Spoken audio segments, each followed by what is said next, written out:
ತುಮಕೂರು ನಗರದಲ್ಲಿ ಮನಕಲುಕುವ ಜೊತೆಗೆ ತಾಯಿಯ ಮಮತೆಯ ಮಹತ್ವವನ್ನ ಸಾರುವ ಹೃದಯಸ್ಪರ್ಶಿ ಘಟನೆಯೊಂದು ನಡೆದಿದೆ. ಈ ಘಟನೆಗೆ ಮೂಕ ಜೀವಿಗಳಲ್ಲೂ ತಾಯಿಯ ಪ್ರೀತಿ ಎಷ್ಟರ ಮಟ್ಟಿಗೆ ಇರುತ್ತೆ ಎಂಬುದಕ್ಕೆ ಜೀವಂತ ಸಾಕ್ಷಿಯಾಗಿದೆ. ಹೌದು, ಅಪಘಾತದಲ್ಲಿ ತೀವ್ರವಾಗಿ ಗಾಯಗೊಂಡಿದ್ದ ತಾಯಿ ಕೋತಿಯೊಂದು ತನ್ನ ನೋವನ್ನು ಲೆಕ್ಕಿಸದೆ ತನ್ನ ಪುಟ್ಟ ಮರಿಯನ್ನ ಎದೆಗೆ ಬಿಗಿಯಾಗಿ ಅಪ್ಪಿಕೊಂಡು ರಕ್ಷಿಸುತ್ತಿದ್ದ ದೃಶ್ಯ ಸಾರ್ವಜನಿಕರ ಮನಸ್ಸನ್ನ ಮಿಡಿಯುವಂತೆ ಮಾಡಿದೆ.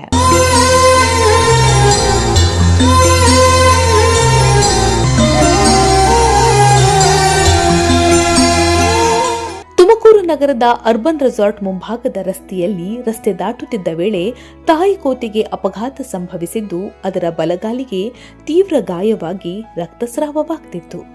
ನೋವಿನಿಂದ ನರಳುತ್ತಿದ್ರೂ ತನ್ನ ಕಂದಮ್ಮನ ಸುರಕ್ಷತೆಗೆ ತಾಯಿ ಕೋತಿ ಆದ್ಯತೆ ನೀಡಿದ್ದು ಮರಿಯನ್ನ ಮಡಿಲಲ್ಲಿ ಬಚ್ಚಿಟ್ಟುಕೊಂಡೇ ರಸ್ತೆಯ ಬದಿಗೆ ಸಾಗಲು ಯತ್ನಿಸುತ್ತಿತ್ತು.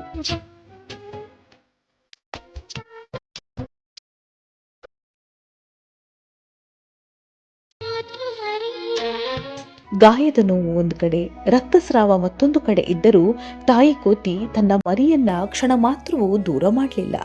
ತನ್ನ ಪುಟ್ಟ ಕಂದಮ್ಮನಿಗೆ ಯಾವುದೇ ಅಪಾಯವಾಗದಂತೆ ಎದೆಗೆ ಬಿಗಿಯಾಗಿ ಅಪ್ಪಿಕೊಂಡು ರಕ್ಷಿಸುತ್ತಿದ್ದ ದೃಶ್ಯವನ್ನ ಕಂಡು ಸಾರ್ವಜನಿಕರು ಭಾವುಕರಾದರು.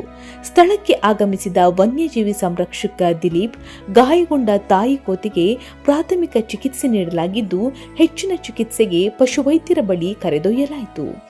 ಅವಳ ಪ್ರೀತಿಯಲ್ಲಿ ಜಗವೇ ಬೆಳಗುವುದು ಅಮ್ಮ, ನಿನಗೂ ಮೊದಲು ಜಗದಲ್ಲಿ ಯಾರಮ್ಮ. Bureau report, Prajashakti TV, Tumakuru.